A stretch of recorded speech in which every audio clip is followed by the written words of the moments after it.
الحمد لله رب العالمين والعاقبة للمتقين والصلاة والسلام على سيد الأنبياء والمرسلين أما بعد فأعوذ بالله من الشيطان الرجيم بسم الله الرحمن الرحيم سبحان الذي يسرى بعبده ليلا من المسجد الحرام إلى المسجد الأقصى الذي باركنا حوله لنريه من آياتنا إنه هو السميع البصير صدق الله العظيم وصدق رسوله النبي الكريم الأمين إن الله وملائكته يصلون على النبي يا أيها الذين آمنوا صلوا عليه وسلموا تسلیما۔ درود پاک پڑھ لیجئے۔ الصلاۃ والسلام علیک یا سیدی یا رسول اللہ وعلی آلک وصحبک یا حبیب اللہ۔ الصلاۃ والسلام علیک یا رحمۃ للعالمین وعلی آلک وصحبک یا شفیع المذنبین۔ اب میرے نگاہوں میں جچتا نہیں کوئی، اب میری نگاہوں میں، اب میری نگاہوں میں جچتا نہیں کوئی، جیسے میرے سرکار ہیں ایسا نہیں کوئی، ہاں جیسے میرے سرکار ہیں ایسا نہیں کوئی، اب میری نگاہوں میں تم سا تو ہنسی آنکھ نے دیکھا نہیں کوئی، تم سا تو ہنسی آنکھ نے دیکھا نہیں کوئی، یہ شان لطافت ہے کہ سایہ نہیں کوئی، ہاں یہ شان لطافت ہے کہ سایہ نہیں کوئی، اب میری نگاہوں میں ہوتا ہے جہاں ذکر محمد کے کرم کا، اس محفل میں مہروں میں تمنا نہیں کوئی، تو اس محفل میں مہروں میں تمنا نہیں کوئی، اب میری نگاہوں میں اے ظرف نظر دے مگر دیکھ ادب سے اے سر پہ نظر دیکھ مگر دیکھ ادب سے یہ سرکار کی محفل ہے تماشا نہیں کوئی میرے سرکار کی محفل ہے تماشا نہیں کوئی اب میری نگاہوں میں سرکار کی رحمت نے مگر خوب نوازا سرکار کی رحمت نے مگر خوب نوازا یہ سچ ہے کہ خالد سا نکما نہیں کوئی یہ سچ ہے کہ خالد سا نکما نہیں کوئی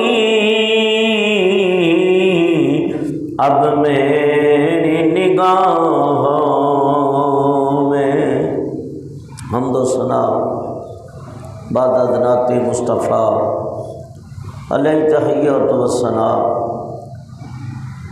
15واں پارہ اور پہلی آیت کریمہ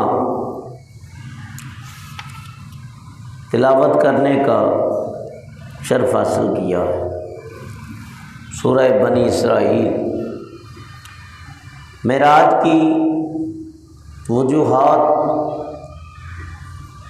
اور مختصراً اس کے نقطے میں نے پچھلے جمعے بھی آپ کے سامنے بیان کیے تھے،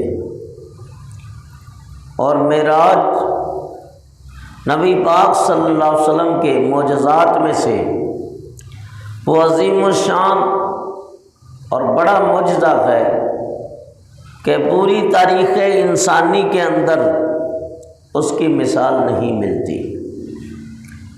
نبی پاک صاحب الاولاد صلی اللہ علیہ وسلم کی عمر مبارک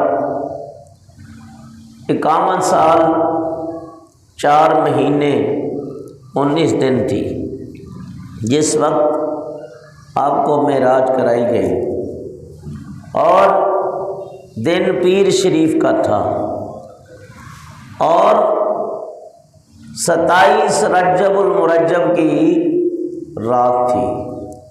جواہر البحار جلدوم صفحہ نمبر 399، ما ثبت بالسنہ صفحہ نمبر 191 لکھتے ہیں وَيَا لَيْلَةٌ سَبْعَةَ وَعِشْرِينَ مِن رَجَبٍ لَيْلَةُ الْإِنسَيْنِ اثنین، یعنی شب معراج 27ویں رجب کی رات ہے، اور اسی پر لوگوں کا عمل ہے۔ یہی وہ رات ہے جب سیاہ لامکان سرور کونین صلی اللہ تعالی علیہ وسلم کی بارگاہ میں حاضر ہوئے، اور اللہ تعالیٰ نے اس رات خاص احکامات کا حکم جاری فرمایا۔ تو نبی پاک علیہ الصلوۃ والسلام کا سفر معراج ہوا۔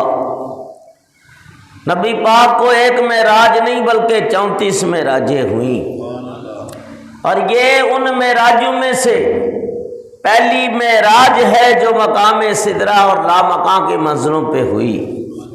اللہ تعالیٰ ارشاد فرماتا ہے سبحان الذی اسریٰ بعبدہ، پاک ہے وہ ذات جس نے سیر کرے اپنے عبد خاص کو، لیلا من المسجد الحرام الی المسجد الاقصی، مسجد حرام سے مسجد اقصی کی طرف، الذی بارکنا حولہ، وہ مسجد اقصی جس کے اردا گرد ہم نے برکتیں رکھی، لِنُرِيَهُ مِنْ آیاتنا، تاکہ ہم اپنے حبیب کو اپنی نشانیاں دکھائیں، اِنَّهُ هُوَ السَّمِيعُ الْبَصِيرُ،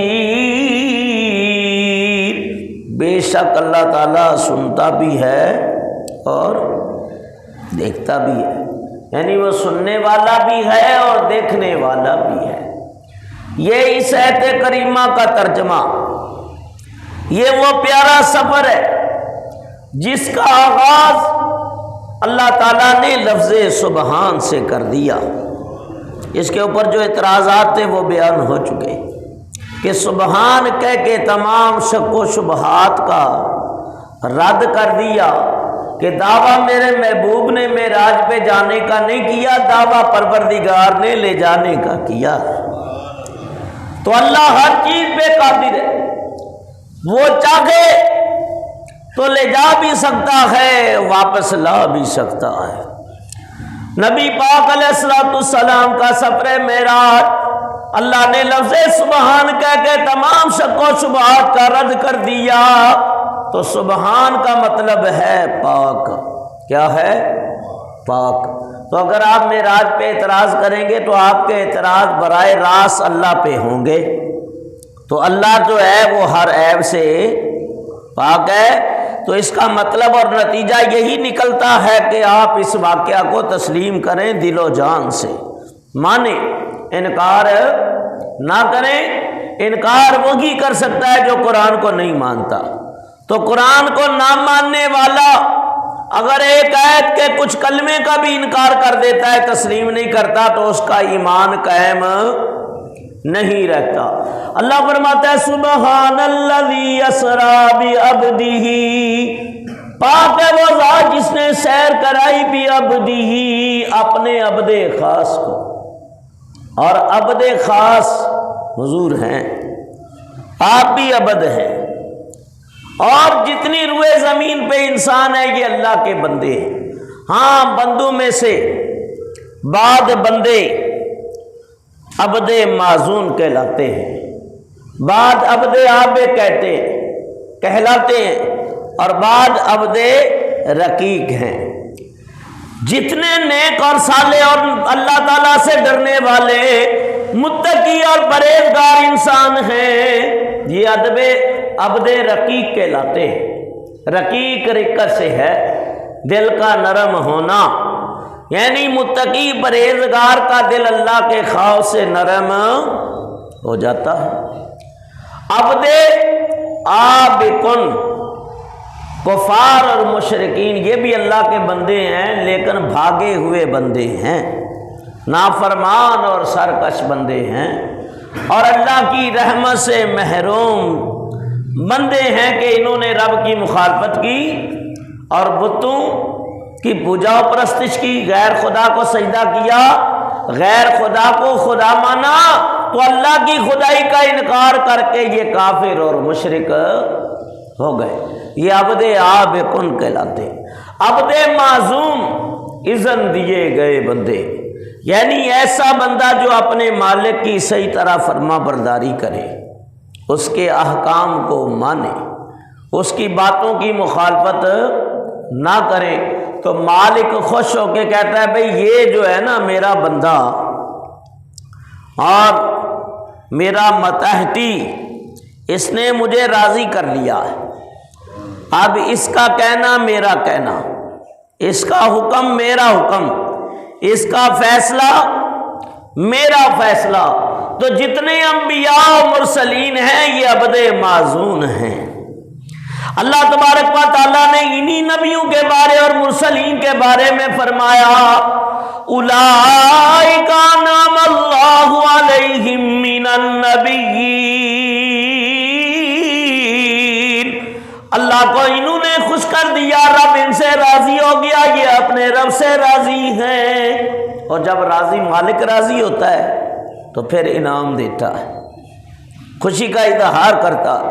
تو اللہ تعالیٰ نے انعام جو کیا تو سب سے پہلے نبیوں کے اوپر کیا، انعم اللہ علیہم من النبیین والصدیقین، یہاں صدیقین ہے، والشہداء اور اللہ کی راہ میں جان قربان کرنے والے، والصالحین اور نیک صالح بندے، وحسن اولئک رفیقا۔ اللہ فرماتا ہے یہ کتنے اچھے دوست ہیں، کتنے بہترین دوست ہیں۔ اور ایک حدیث قدسی میں آتا ہے من کان للہ کان اللہ لہ، جو اللہ کا ہو گیا اللہ اس کا ہو گیا، یحبہم ویحبونہ، وہ اللہ سے محبت کرتے ہیں، اللہ ان سے محبت کرتا ہے۔ فاذکرونی اذکرکم، اس کی ایک تفسیر یہ نکلتی ہے وہ اللہ کا ذکر کرتے ہیں، اللہ ان کا ذکر کرتے ہیں۔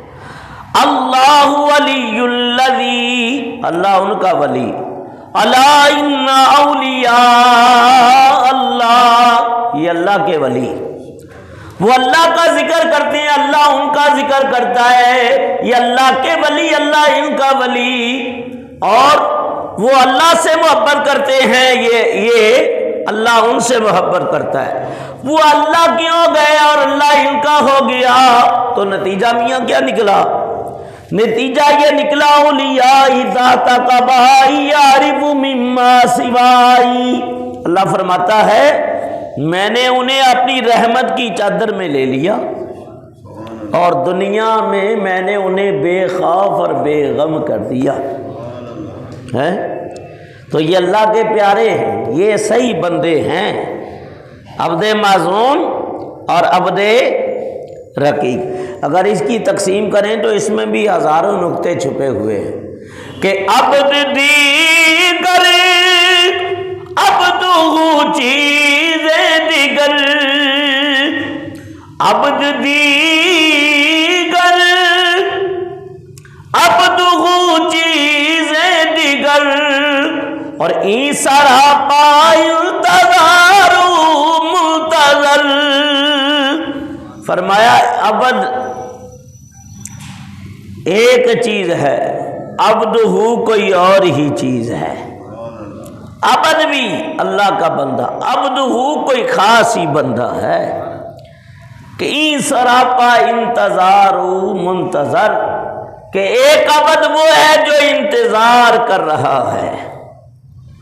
کیا کر رہا ہے؟ انتظار کر رہا ہے۔ اعلیٰ حضرت فرماتے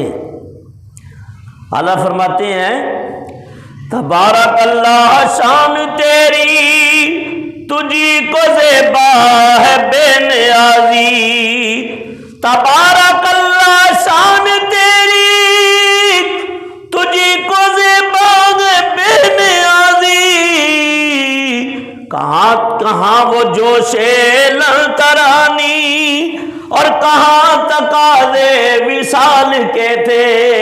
محبوب کہیں جاتے نہیں ہیں، گھر میں آرام کرتے ہیں، کلیم اللہ علیہ السلام کو طور پہ جاتے ہیں، عرض کرتے ہیں مولا رب ارنی رب ارنی، 9 مرتبہ بار بار اصرار کرتے ہیں یا اللہ نکاح بٹا، مولا حجاب بٹا، میں چاہتا ہوں تجھے دیکھ لو۔ آواز آئی لن ترانی، اے کلیم اللہ ہم دکھا سکتے ہیں لیکن تم دیکھ نہیں سکتے۔ کہیں وہ جوش لن ترانی اور کہیں تقاضے وصال کے تھے۔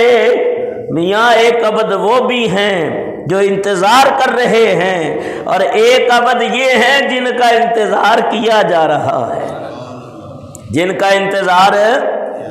اب اس کے اندر ایک اور نکتہ، بعض لوگ اعتراض کرتے ہیں، دیکھو جی تم کہتے ہو کہ یہ معراج ہوئی ہے ان کو، تو یہ جسمانی، اور ہم کہتے ہیں یہ جسمانی نہیں ہے، جسمانی نہیں ہے بلکہ یہ روحانی ہے، یعنی یہ خواب کی بات ہے اب بات اس نقطے کو توجہ سے سنو، تو جو اعتراض کرتے ہیں تاکہ تم بھی ان کو جواب دے سکو، یہ نہیں کہ بھائی امام صاحب کے پاس چلیں گے پھر مسئلہ پوچھیں گے، ہیں باقی کھانے پینے کے ٹائم تو امام صاحب کو یاد نہیں کرتے، مسئلے کی بات ہے چلو بھی مولوی کے پاس ہیں تو وہاں تو اپنا خود ہی نبیڑ دیتے ہو، تو یہاں بھی نبیڑا کرو، جب کوئی اعتراض کرے تو اس کو جواب دیا کرو کہ بھی ہم نے مسئلہ سیکھا ہوا ہے۔ کہتے ہیں دیکھو جی نبی پاک کو معراج ہوا، حضرت بی بی عائشہ صدیقہ رضی اللہ تعالیٰ عنہ فرماتی ہیں جب تمہارے نبی کو معراج ہوا تو نبی پاک کا سر انور میرے زانوں پہ تھا۔ کہاں تھا؟ زانو اقدس پہ، یعنی حضرت عائشہ صدیق باپ کی صدیقہ بیٹی طیبہ طاہرہ امہات المومنین حضرت اما عائشہ صدیقہ سب کو رضی اللہ تعالی عنہا نبی پاک کی زوجہ فرماتی ہیں نبی پاک کا سر انور میری گود میں تھا جب نبی پاک کو معراج ہوا، تو تم تو کہتے ہو کہ وہ جسمانی ہوا، تو بخاری کی حدیث تو یہ کہتی ہے، اب جو پڑھا لکھا نہیں وہ تو پھنس گیا، کیونکہ بٹیر باز نے جب بٹیر پکڑنا ہے تو بٹیر کی آواز نکالے گا نا، تو وہ سمجھے گا کہ میری کوئی نسل ہی بلا رہی ہے تو وہ اس میں پھنس جائے گا، ہیں؟ لیکن اگر کوئی باغ کا مالی ہو تو تبھی آم خراب کرتا ہے، تھوڑا سا ادھر کھایا تھوڑا سا ادھر کھایا، اور عام بندے کو نظر نہیں آتا رنگ وہی باغ والا ہے، اور اگر مالی ہو تو وہ پہچان جاتا ہے کہاں نقصان ہو رہا ہے، فوراً غلیل لے کے مارے گا سر کے اوپر۔ تو اہل سنت کے باغ کے مالی امام احمد رضا ہے، فاضل بریلوی رحمۃ اللہ تعالی علیہ ہیں، ان کے بارے میں ہمارا اور آپ کا عقیدہ ہے کہ ڈال دی قلب میں بھئی عظمت مصطفیٰ حکمت اعلیٰ حضرت پہ لاکھوں سلام۔ تو وہ لوگ فوراً پاسا پڑھتے، کیا تم بخاری نہیں مانتے؟ بی بی عائشہ کی بات نہیں مانتے؟ میں کیوں نہیں مانتے؟ ضرور مانتے، یہ حدیث سچ ہے؟ میں کہ بالکل سچ ہے، عیش کی راوی میں وہ بھی سچ ہے، جو بات کر رہے ہیں وہ بھی سچ ہے، تو پھر تم کیوں کہتے ہو جسمانی؟ ہم کہتے ہیں میرے نبی کو ایک معراج نہیں ہوئی 34 معراجیں ہوئی ہیں۔ کتنی معراجیں ہوئی ہیں؟ 34 معراجیں، 33 معراجیں حضرت بی بی عائشہ کے حجرے میں ہوئی ہیں، جس معراج کی ہم بات کر رہے ہیں یہ مکے میں ہوئی ہے۔ ابھی تو حضرت بی بی عائشہ کا نکاح ہی حضور سے نہیں ہوا ہے، وہ تو مدینے میں جا کے نکاح ہوا ہے، اور مدینے میں حضور کے نکاح میں آئی ہے۔ تو یہ ان معراجوں کا ذکر ہے جو حضرت عائشہ کے حجرے میں ہوئی ہیں۔ اس معراج میں تو نبی پاک کا نکاح ہی ثابت نہیں بی بی عائشہ صدیقہ سے، وہ چھوٹی عمر تھی، نکاح جا کے مدینے میں ہوا، پھر حضور کے گھر آئی ہیں، یہ معراج ہوئی ہے مکے میں، وہ معراجیں ہوئی ہیں مدینے میں۔ تو فرق سمجھ آ گیا؟ اس فرق کو واضح جب کریں گے نا ہیں تو پھر بات واضح ہو جائے گی۔ لوگ سمجھتے نہیں، علم نہیں ہوتا، پھنس جاتے ہیں، ہاں یہ صحیح کہہ رہے ہیں، یہ معراج نبی پاک کو نہیں ہے، ایسے یہ سنیوں نے ڈھکونسلے بنائے ہوئے ہیں۔ تو یاد رکھو یہ معراج تو خود قرآن سے ثابت ہے، سورہ نجم سے ثابت ہے، یہاں تک کہ 15ویں پارے سورہ بنی اسرائیل سے بھی ثابت ہے۔ اللہ فرماتا ہے سبحان الذی اسریٰ بعبدہ، پاک ہے وہ ذات جس نے سیر کرائی اپنے بندے کو۔ کس کو کرائی؟ بندے کو۔ تو بندے سے مراد بندے کا پورا جسم ہے۔ اگر آپ کی بات سمجھ لی جائے اور اسی کو حقیقت مان لیا جائے تو پھر قرآن کی آیت کا رد ہو جائے گا۔ میاں جو خواب ہوتا ہے، لفظ خواب، اس کے لیے عربی کے اندر قرآن نے کون سا لفظ واضح کیا ہے؟ کون سا لفظ واضح ہوا ہے خواب کے اندر؟ اگر خواب کی یہ بات ہوتی تو سارے جھگڑے ہی ختم ہو جاتے، اعتراض نہیں ہوتے۔ خواب میں تو بھئی کچھ بھی ہو سکتا ہے، خواب میں کوئی حرم شریف میں نماز پڑھ رہا ہوتا ہے، خواب میں کوئی مسجد نبوی میں پہنچا ہوتا ہے، اور خواب میں کوئی گلشن و باغات میں پہنچا ہوتا ہے، اور کئی ایسے بھی خواب میں ہیں کہ میدان حشر میں پہنچے ہوتے ہیں جب ابھی قیام ہوا نہیں ہے۔ بہت سارے خواب میں جنت میں بھی پہنچے ہوتے ہیں، بہت سارے خواب میں نبی پاک کا دیدار کر رہے ہوتے ہیں، بہت سارے خواب کے اندر اپنا جو ہے طواف کر رہے ہوتے ہیں، بہت سارے حج ادا کر رہے ہوتے ہیں، عمرہ کر رہے ہوتے ہیں۔ میاں خواب پہ تو کسی کو انکار ہو ہی نہیں سکتا۔ ہاں اگر خواب کا واقعہ ہوتا تو اللہ لفظ ابد نہ فرماتا، سبحان الذی اسری بعبدہ نہ فرماتا۔ اللہ نے بھی رسولی بھی نہیں فرمایا، بھی نبی ہی بھی نہیں فرمایا۔ یہ اب تے حضور نبی ہیں کہ نہیں ہے؟ آخر النبی، جو نہ مانے وہ ایمان والا ہی نہیں ہے۔ اللہ کے رسول ہیں کہ نہیں؟ تو چاہیے تھا بھی نبی جی فرما دیتا، بھی رسول ہی فرما دیتا، لیکن بھی عبدی فرمایا، کیونکہ مقام عبدیت حضور کو بڑا پسند ہے۔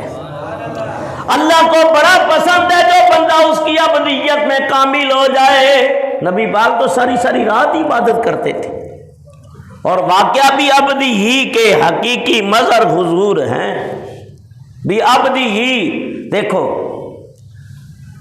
جب بیٹا بادشاہ بن جائے، بیٹا بادشاہ بن جائے تو جب ماں کے پاس جاتا ہے وہ بیٹا، تو ماں کیا کہتی ہے؟ میرا لال آ گیا، میرا بیٹا آ گیا۔ کیا بادشاہ ماں یہ کہتی ہے بادشاہ آ گیا؟ بادشاہ بھائی بادشاہ تو قوم کا ہے، ماں کے لیے تو وہ بیٹا کی ہے۔ اور اگر قوم بھی کہے دیکھو وہ بیٹا آ گیا، بیٹا آ گیا، چاہے کہ بیٹا ہونے میں کوئی شک نہیں، لیکن وہ بیٹا قوم کا نہیں ہے، بیٹا ماں کا ہے یا باپ کا ہے۔ تو اسی طرح بات سمجھنے سمجھانے کے لیے ہوتی ہے تاکہ دماغ کی کھڑکی میں داخل ہو جائے۔ تو نبی پاک اللہ کے نور بھی ہیں، اللہ کے عبد بھی ہیں۔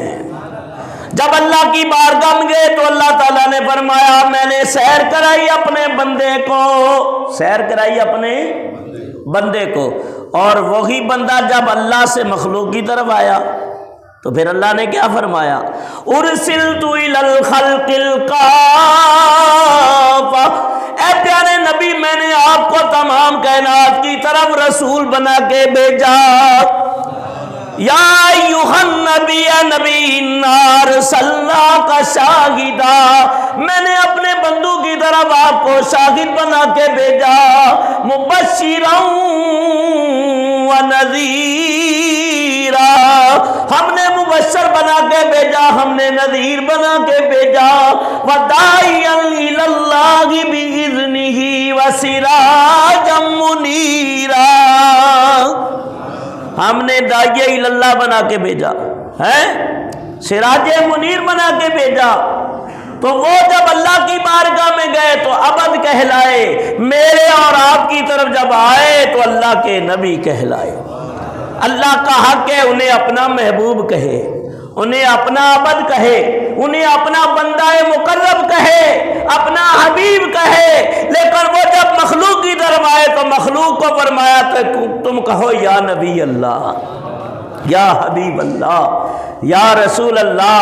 میاں حضرت علی کو حضور نے ایک بار فرمایا تھا جب مساوات مدینہ قائم ہو رہی تھی، حضور فرما رہے تھے انت اخی یا علی انت اخی فی الدنیا والآخرہ، علی تو دنیا و آخرت میں میرا بھائی ہے۔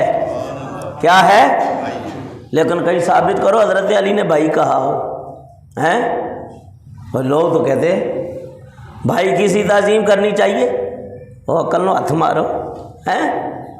حضرت علی نے ساری عمر یہی کہا یا رسول اللہ، یا نبی اللہ، یا حبیب اللہ۔ تو فرمایا بھی عبدی کی، اللہ فرماتا ہے میں نے سیر کرائی اپنے عبد خاص کو کہ بندہ ملے قادر کا عبد القادر گیا، بندہ ملنے قادر کا عبد القادر گیا، لمحہ باطل میں وہ جلوائے ظاہر گیا۔ تو بات وہی بھی عبدی ہی، جو عبد کا لفظ ہے یہ انسان کے پورے جسم اور روح کے اوپر دلالت کرتا ہے۔ بیٹھے اللہ کا بندہ ہے کہ نہیں ہے؟ تو بھئی اللہ کا بندہ پورا روح نظر آتی ہے کسی کو؟ نہیں نظر آتی، لیکن بندہ جب روح اور جسم کے ساتھ ہو تو نظر آ رہا ہے۔ تو اللہ تعالیٰ نے بھی رسول ہی نہیں فرمایا، بھی نبی کی نہیں فرمایا، بلکہ بھی عبدی ہی فرمایا کہ نبی پاک کا یہ معراج کا واقعہ خواب کا نہیں ہے بلکہ جاگتے ہوئے جسمانی واقعہ ہے۔ اب خواب کے اندر قرآن نے کون سا لفظ بیان کیا ہے کہ خواب؟ تو اللہ تعالیٰ فرماتا ہے یا بنی انی اری فی المنام انی اذبحک فانظر ماذا تری۔ حضرت ابراہیم علیہ السلام بیٹے سے کہنے لگے اے بیٹا میں نے خواب دیکھا، انی اری فی المنام، منام سونے کے لیے استعمال ہوتا ہے، نوم کا مطلب بھی سونے کے ہیں، نوم کا مطلب کیا ہے؟ سونا۔ جو جنتی اور نیک بندہ قبر میں امتحان میں کامیاب ہو جاتا ہے، تینوں سوالوں کا جواب صحیح دیتا ہے، تو فرشتے کیا کہتے ہیں؟ نام کا نومۃ العروس، ایسے سو جا جیسے دلہن سوتی ہے، جیسے وہ سوتی نہیں ہے، وہ تو پیا کا انتظار کرتی ہے۔ تو فرمایا کہ یہ بھی پیا کا انتظار ہے کہ حضور کے جلوے بار بار نصیب ہوں گے، نبی پاک کے جلوے نصیب ہوں گے۔ تو نوم کا لفظ خواب کے لیے استعمال ہوا۔ تو حضرت ابراہیم نے فرمایا اپنے بیٹے سے اے بیٹا میں نے خواب دیکھا۔ ایک قرآن میں اور لفظ ہے، عربی گرامر کی بات کر رہا ہوں، خواب کے اندر ہم تو اردو میں کیا کہتے ہیں؟ سپنا دیکھا۔ کیا دیکھا؟ سپنا یا سفنا۔ کیا؟ سپنا خواب کو کہتے ہیں، اور سفنے کا لفظ بھی خواب کے لیے مستعمل ہوا ہے۔ حضرت عارف کڑی کہتے ہیں حضور کا دیدار ہوا نا تو آپ اس کی منظر کشی کرتے ہیں، کہتے ہیں سپنے دے وچ ملیا ماہی میں گل وچ پا لیاں باواں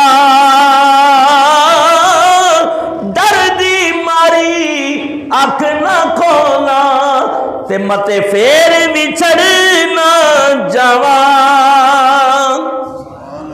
کیا روزہ رکھ کے آئے ہو؟ بولنے پہ پابندی ہے، اتوار کو رکھ لینا، 27ویں کا روزہ اس کی بڑی فضیلت ہے، لیکن ابھی یہ چپ کا روزہ توڑ دو، سبحان اللہ کا۔ ہاں یہ سبق بار بار نہیں مجھے دہرانا پڑے، عادت بنا لو، ورنہ میں نہیں چھوڑوں گا آپ لوگوں کو، یہ یاد رکھنا۔ جب آپ نہیں چھوڑتے ہو مجھے کہ ہمیں تقریر بھی ایسی سناؤ، شعر و شاعری بھی ہے، تو پھر تم بھی تو سبحان اللہ کا پانی دیا کرو نا بھائی، حوصلہ ہو جاتا ہے۔ اللہ تمہیں شاد و آباد رکھے۔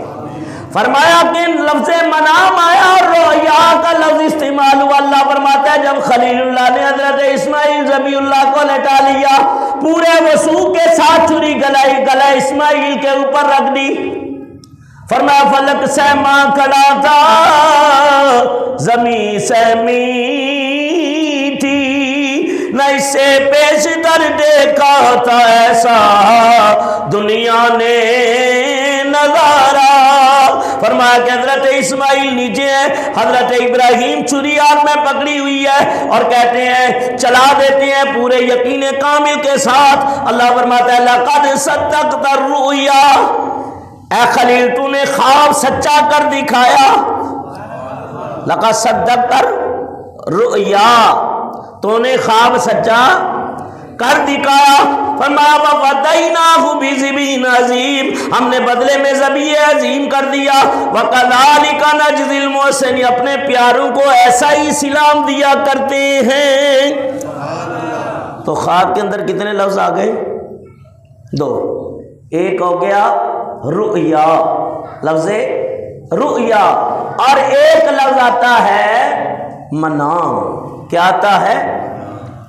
لقد صدق اللہ، فرمایا وہ خواب ہم سچا کر دے گا۔ حضور نے خواب دیکھا کہ مکہ فتح ہو گیا ہے اور پھر وہ واقعہ خواب، نبی کا خواب تو حق ہوتا ہے.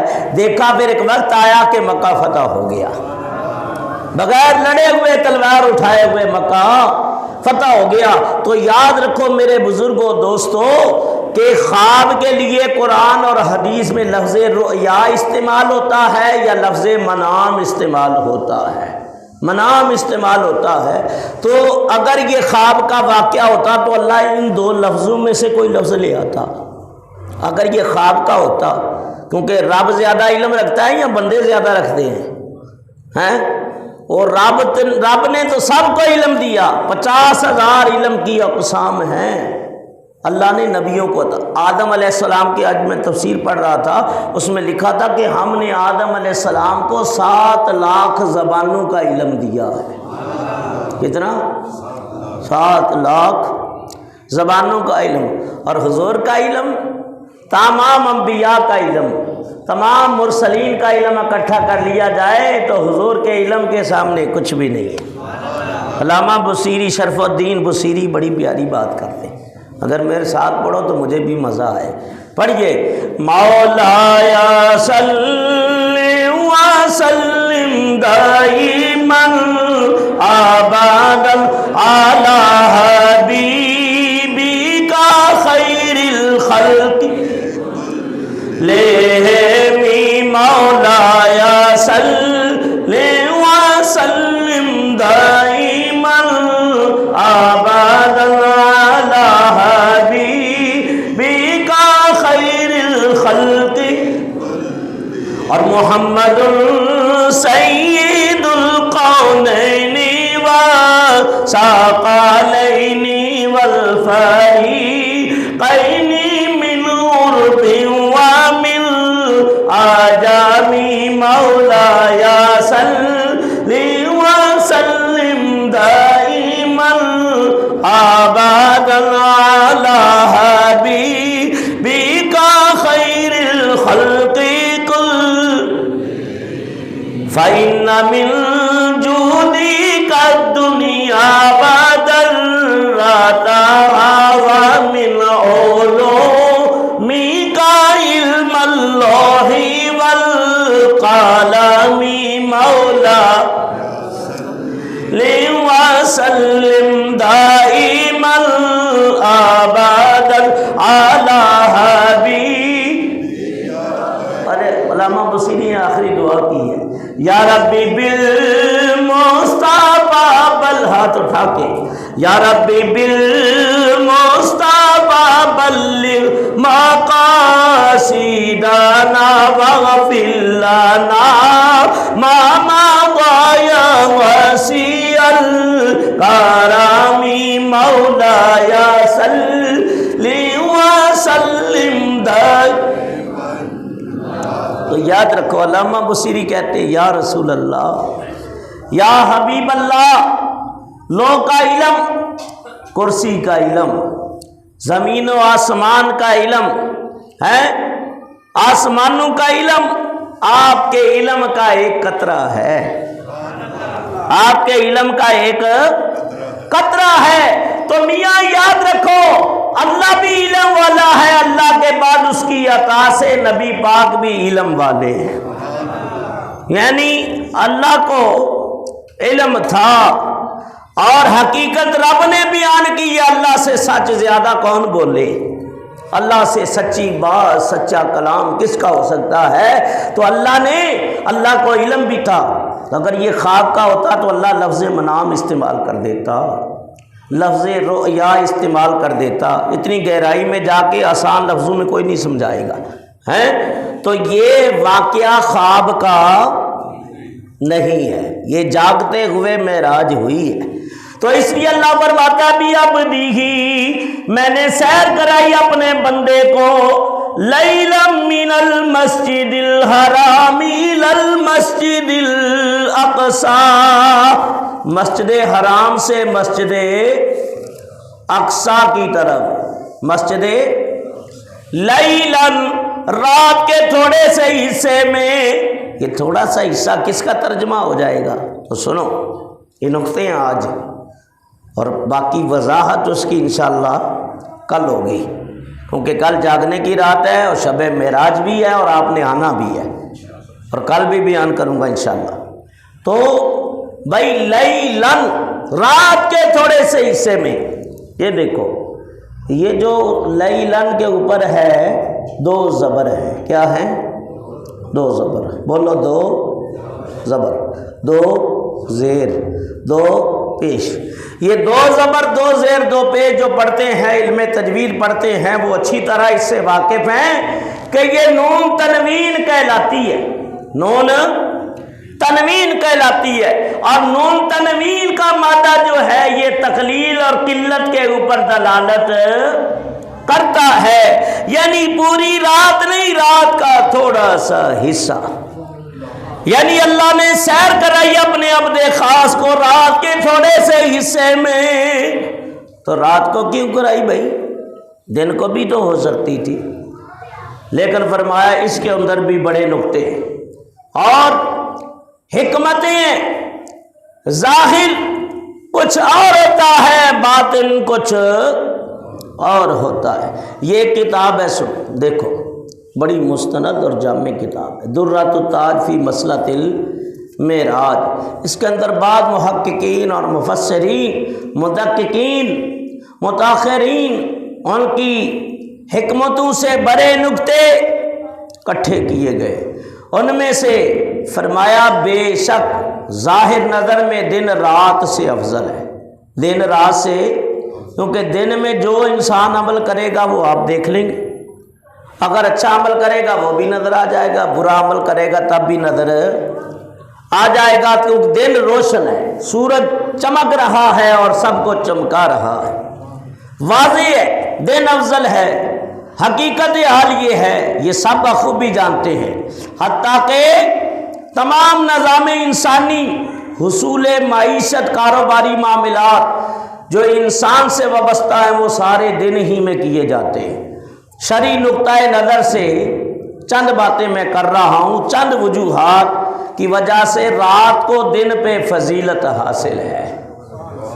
رات کو تو آپ بولیں گے حج بھی دن میں ہی ہوتا ہے، خطبہ عرفات بھی دن میں ہی ہوتا ہے، اور دن کی فضیلتیں بیان کروں تو اس میں بڑا وقت چاہیے، کہ دن بھی اللہ نے بنائے ہیں تو اس میں بڑی شان ہے، لیکن رات کو اہل نظر اور اہل تصوف اور عاشقان خدا اور اللہ تعالیٰ کا قرب رکھنے والے اولیاء اللہ صالحین، رات آتی ہے تو وہ بڑے خوش ہو جاتے ہیں کہ دن میں تو عبادت کرتے ہیں، اس کے اندر ریا بھی ہو سکتا ہے، اس کے اندر دکھاوا بھی ہو سکتا ہے، لیکن رات چھپ کے اللہ والے اللہ کی بارگاہ میں بڑے خشوع اور خضوع کے ساتھ سجدہ ریزیاں کرتے ہیں، اور اللہ فرماتا ہے والذین یبیتون لربہم سجدا وقیاما، جو اللہ تعالیٰ کے نیک بندے ہیں، صالح بندے ہیں، ان کی راتیں کبھی قیام میں گزر جاتی ہیں، کبھی سجدے میں گزر جاتی ہیں۔ اللہ اللہ، یہ سبحان اللہ چھوٹی کیوں ہو گئی ہے؟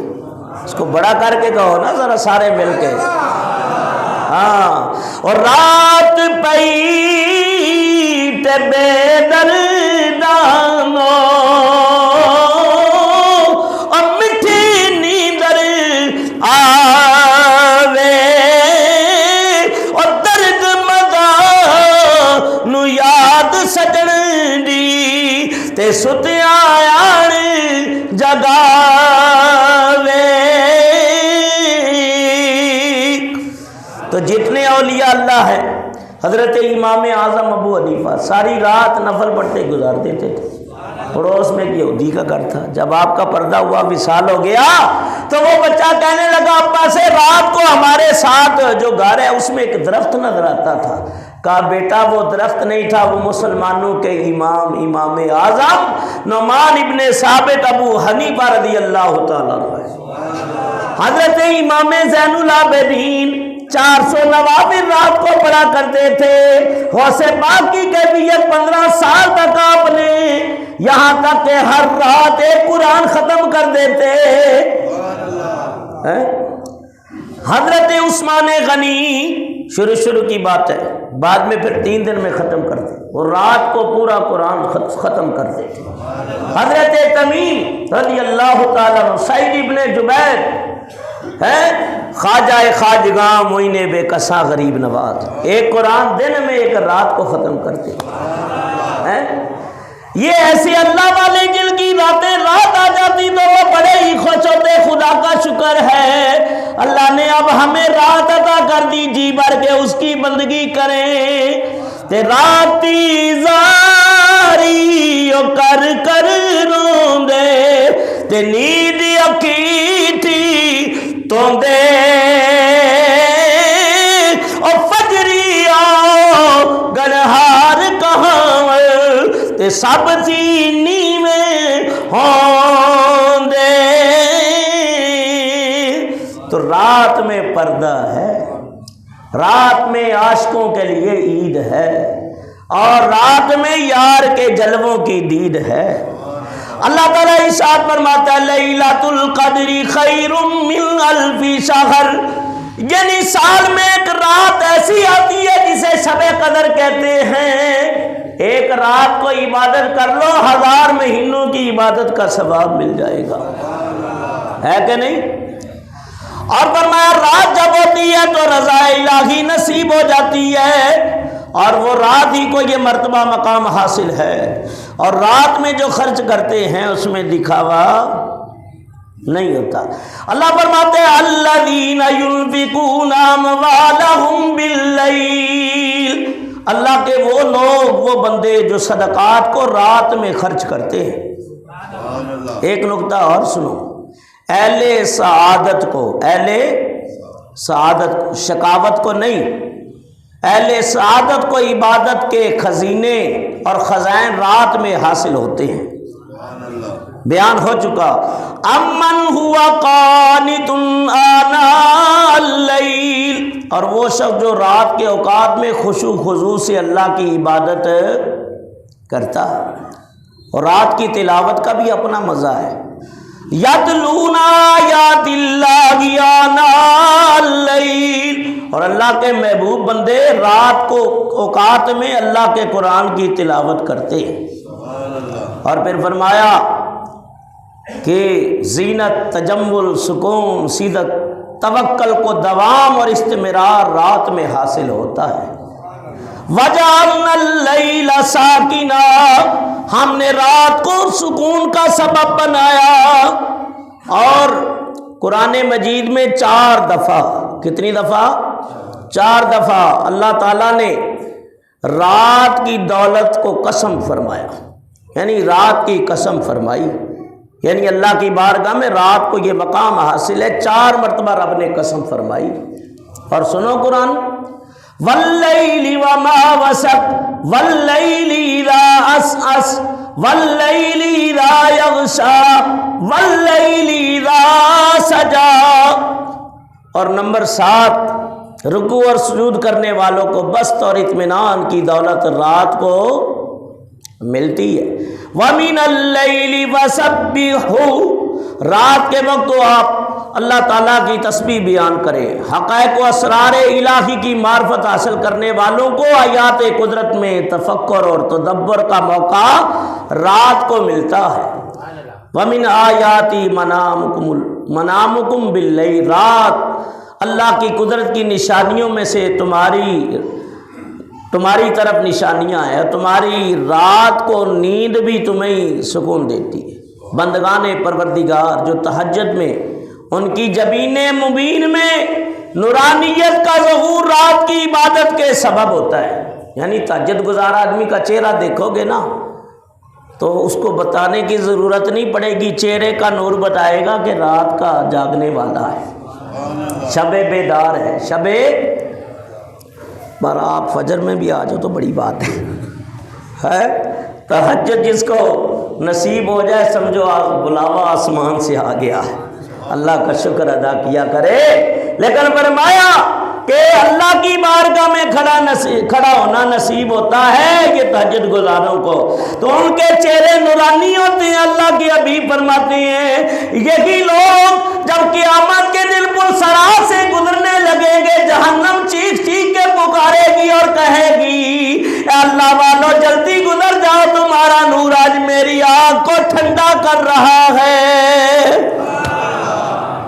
تمہارا نور وہ بھی آگ نورانی لشکارے، لیکن یہ جو عاشق ان کے دل میں، تبھی تو خلیل اللہ سے جبریل نے کہا تھا حضرت اتنی بڑی آگ ہے، یہاں تو پرندہ بھی پتھر ڈال لو وہ بھی بس آپ نے فرمایا میاں یہ کچھ بھی نہیں، عشق الہی کی جو آگ میرے دل میں جل رہی ہے نا، اگر اس کی ایک چنگیاری ڈال دوں یہ ساری سرد ہو جائے، یہ ساری سرد ہو جائے۔ ایک عاشق نے کہا میں تو یہ میرا یہ مقام نہیں ہے، نہ میں اس پائے کا بندہ ہوں، میں تو وہی گناہ گار۔ ایک عاشق نے بڑی پیاری بات کی ہے، اب بات رات کی کھلی ہے تو بتا دیتا ہوں، ہے وہ کہتے ہیں نہ کلیم کا تصور نہ خیال تورے سینہ، میری آرزو محمد میری دوست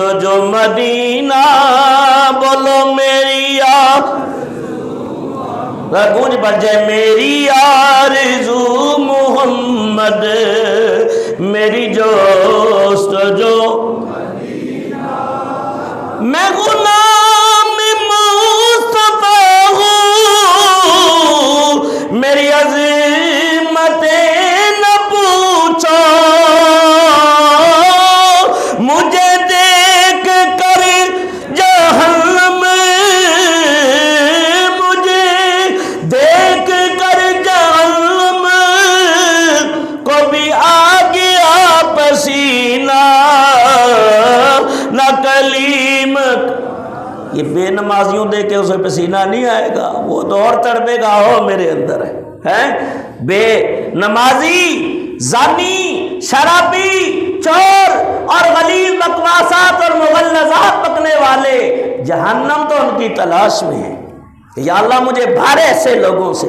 اور اللہ فرماتا ہے وقودها الناس والحجارہ، ہم انسانوں سے اور پتھروں سے جہنم کو درمٹ پھرنا ہے، پھر توبہ کر لو، دنیا میں وقت ہے، توبہ کریں گے تو اللہ کریم ہے پھر بخش دینے والا۔ وقودها الناس والحجارہ، ہم نے جہنم تیار کی ہے انسانوں کے لیے اور پتھروں کے لیے ہم اس کو بھریں گے۔ تو اللہ کے عذاب سے پناہ معافی مانگتے ہیں، یا اللہ تیرے عذاب سے پناہ مانگتے ہیں۔ لیکن یہاں جو بولا ہے حدیث بتاتی ہے کہ جب نیک اور تہجد گزار اور صالح پل صراط سے گزرنے لگیں گے جہنم بول پڑے گی اور کہے گی جلتی گزرو جلتی گزرو، تمہارا نور میری آنکھ کو ٹھنڈا کر رہا ہے۔ جو قرآن کی ایک آیت پڑھ دیتا ہوں، 27واں پارہ سورہ حدید ہے، اور واضح ہو جائے۔ چلو حدیث میں تو ضعیف کہہ کے بھی لوگ گزر جاتے ہیں نا، ایت کو تو نہیں کہہ سکو گے۔ اللہ فرماتا ہے یوم یقول المنافقون والمنافقات للذین آمنوا انظرونا نقتبس من نورکم قیل ارجعوا وراءکم فالتمسوا نورا۔ اللہ تعالیٰ ارشاد فرماتا ہے دن حشر کا ہوگا جب پل صراط سے مسلمان گزریں گے، کوئی بجلی کی طرح گزر جائے گا، کوئی تیز ہوا کی طرح گزر جائے گا، بجلی کڑکی اور ادھر چلی گئی، فرمایا کوئی ایسے پار ہو جائے گا، کوئی دوڑنے والے کی مثل جائے گا، کوئی ایسا ایسا جائے گا۔ جب گناہگار ہوگا دونوں طرف سے لوہے کے کانٹے لگے ہوں گے، ادھر سے پکڑ کے کھینچ کے وہ جہنم میں ڈالیں ہے، اور مومن جلدی سے نورانی چہرے والے گزر جائیں گے۔ اب منافقوں کی باری آئے گی، آگے تو اندھیرا ہی اندھیرا ہے، 500 سال کی راہ ہے ہی اندھیرا، تو وہ کہیں گے اب تو بھائی اب تو کیسے کیا کریں، کدھر جائیں؟ تو نورانی لوگ تو گزرتے رہیں گے، تو وہ ایمان والوں کو منافق کہیں گے۔ کون کہیں گے؟ منافق مرد اور منافق عورتیں کہیں گی انظرنا، وہ تمہارے پاس تو نور ہے، تھوڑا سا ہمیں بھی دے دو، کوئی ایک نظر ہمارے اوپر بھی ڈال دو۔ انظرنا کا کیا معنی کرو گے؟ عربی گرامر ہے، ہماری طرف دیکھو۔ وہ کہیں گے نہیں، یہ تو دنیا میں ملتا تھا، جاؤ وہاں تلاش کرو، ہے یہ تو مدینے والے کی بارگاہ سے ملتا تھا، ان کی ذات پہ ایمان لانا اور کامل محبت کرنے سے ملا تھا، یہ تو یہاں تو نہیں ملتا۔ قیل ارجعوا، لوٹ جاؤ، وراکم فالتمسوا نورا، جا کے دنیا التماسا یلتمسو کا مطلب ہے تلاش کرنا، کیا کرنا؟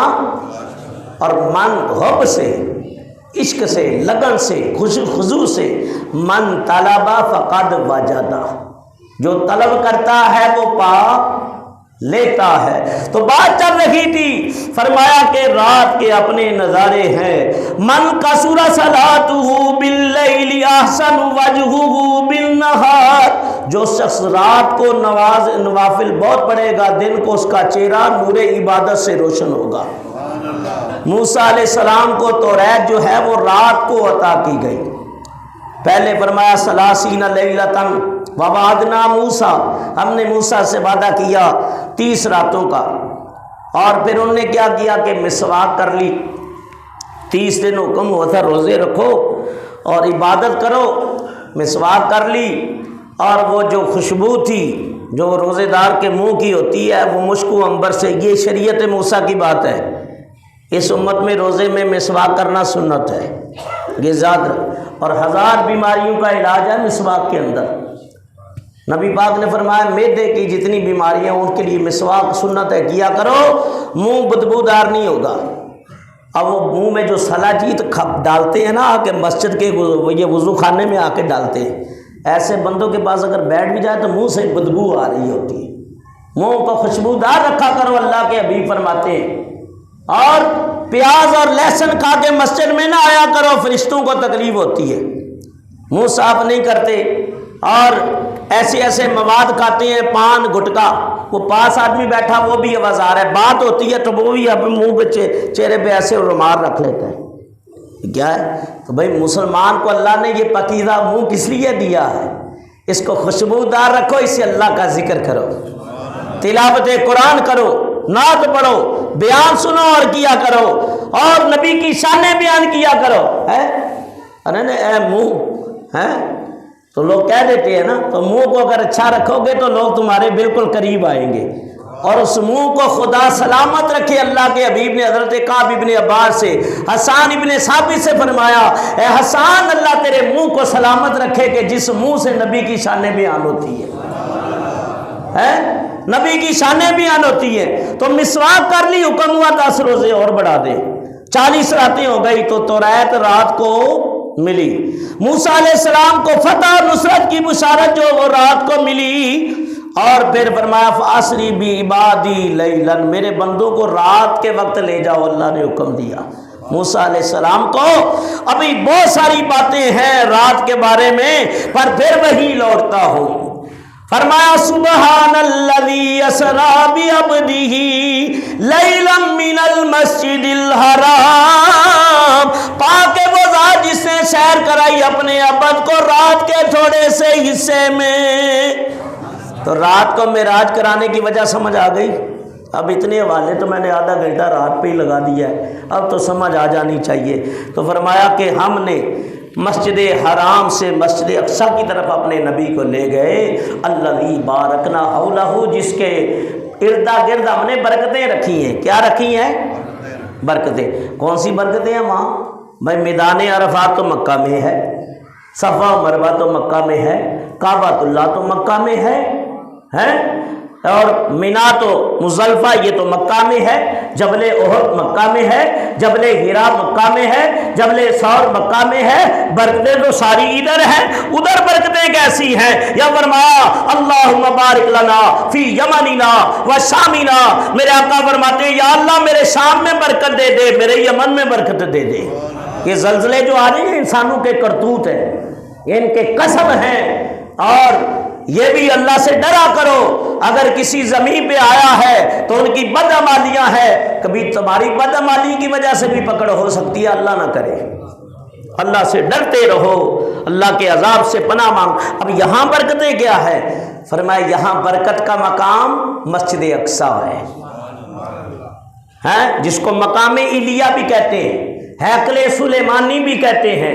یہاں حضرت ابراہیم علیہ السلام کا مزار بھی ہے، مقام خلیل اسے کہتے ہیں، حضرت اسماعیل کا مزار ہے، حضرت اسحاق نبی کا مزار ہے، حضرت یوسف علیہ السلام کا مزار ہے، جب کہ دفنایا مصر میں گیا تھا حضرت کو، لیکن وصیت کی تھی کہ جب مصر سے نکلو تو میری تابوت کو لیتے جانا، یوسف علیہ السلام۔ اور جب وہاں سے موسیٰ علیہ السلام نکلے تو وہاں نشاندہی کی، تابوت نکالا تو نبی کا جسم اسی طرح سلامت تھا، نبی کا جسم، اور خوشبوؤں کے حلے، سفید پتھر کے تابوت بنا کے اس میں حضرت یوسف علیہ السلام کو دفنایا گیا تھا۔ انہوں نے وصیت کی تھی میں چاہتا ہوں کہ اپنے آبا و اجداد یعنی حضرت ابراہیم، حضرت اسحاق، ان کے دامن میں مجھے بھی دفنایا جائے۔ حضرت یعقوب نبی ہیں، کتنے انبیاء ہیں، تو اللہ فرماتے ہیں ہم ان کو سب اس لیے لے گئے کہ ہم نے اس کے ارد گرد برکتیں رکھی ہیں۔ تو پتہ چلا جہاں نبی کے مزارات ہوتے ہیں وہاں برکتیں ہوتی ہیں۔ کیا ہوتی ہیں؟ برکتیں ہوتی ہیں۔ لِنُرِيَهُ مِنْ آیاتنا، ہم آسمانوں پہ اس لیے لے گئے تاکہ اپنے حبیب کو اپنی نشانیاں دکھائیں۔ اِنَّهُ السَّمِيعُ الْبَصِيرُ، وہ دیکھنے والا بھی ہے اور وہ سننے۔ اب واقعہ معراج جو اصل میں جو ہے نا باتیں انشاءاللہ وہ کل بیان ہوں گی عشاء کے بعد انشاءاللہ، جیسے عشاء کی نماز ہوگی تو انشاءاللہ پھر واقعہ معراج بھی بیان ہوگا۔ اس میں کوشش کریں تمام حضرات شرکت فرمائیں اور ثواب دارین حاصل کریں۔ 18 فروری 2000